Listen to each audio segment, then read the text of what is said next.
Allison Baird with Pine Hollow Veterinary Services, and today I'm here to help you understand more about spaying or neutering your cats. One of our practice managers, Rebecca, will be helping us out today by asking us some questions. Dr. Baird, what is cat neutering?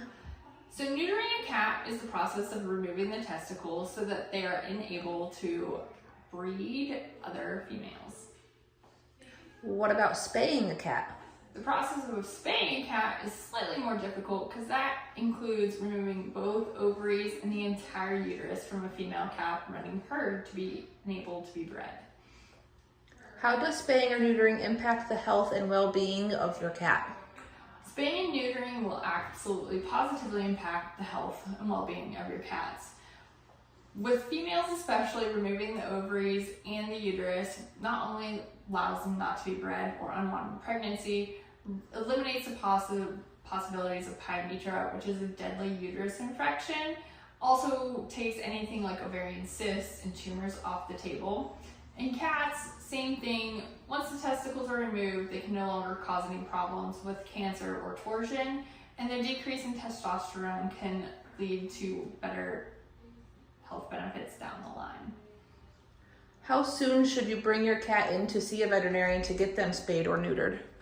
Typically, we spay and neuter cats around 6 months of age, but we should start seeing them around 8 weeks of age to start their vaccines. And we typically have the conversation of when to start spay or neutering them at that 6-month age, but we will also want to get them in sooner to do their preoperative blood work and EKG to make sure it is safe for their anesthesia for those procedures.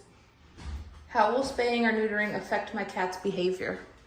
Typically, it helps this behavior in a positive way.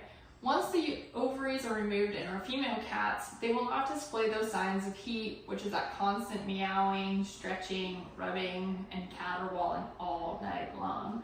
In our males, removing the testosterone typically keeps them closer to the house and less fights with other tomcats around the neighborhood, and which leads to less visits for abscesses, bite wounds, and traumatic biting things, which will also decrease the spread of our immunodeficiency viruses that we see in cats, such as feline leukemia and feline immunodeficiency virus.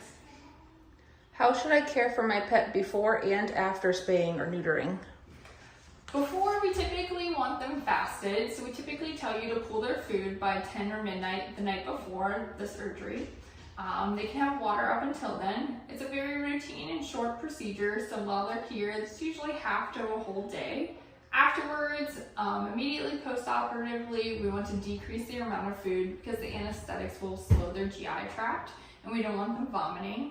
But typically after that, they will need to be kept rested for 7 to 10 days to allow those incisions to heal. We don't want to allow them to lick those incisions, so sometimes a cone or a surgery suit is needed. We always send them home with pain meds as well, but it's typically the rest and recovery that we would need after surgery. But luckily, our kitty friends heal way faster.